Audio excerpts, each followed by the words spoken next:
ఓం నమ శివాయ. నేను ఎప్పుడైనా ఎమోషనల్గా లోగా ఉన్నప్పుడు నా చెవుల్లో మారుమోగే ఒక కథ మీకు ఈరోజు చెప్తాను.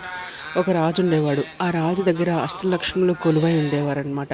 ఒకరోజు అష్టలక్ష్ములు రాజు దగ్గరికి వచ్చి, నాయన, మేము నీ దగ్గర నుండి వెళ్ళిపోవడానికి సమయం ఆసన్నమైంది, మేము వెళ్ళిపోతున్నామని వెళ్ళిపోతూ ఉంటారు.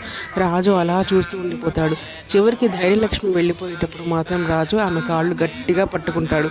అమ్మా ధైర్యలక్ష్మి, నువ్వు వెళ్ళిపోతే నేను ఎలా ఉండాలమ్మా, నువ్వు కూడా నన్ను వదిలిస్తే ఎలాగమ్మా అని రాజు పరిపరి విధాల స్తుతిస్తాడు. అప్పుడు ధైర్యలక్ష్మి కరుణించి ఆగిపోతుంది. ధైర్యలక్ష్మి అక్కడే ఉండడంతో మిగిలిన లక్ష్ములందరూ రాజు దగ్గరికి వస్తారనమాట.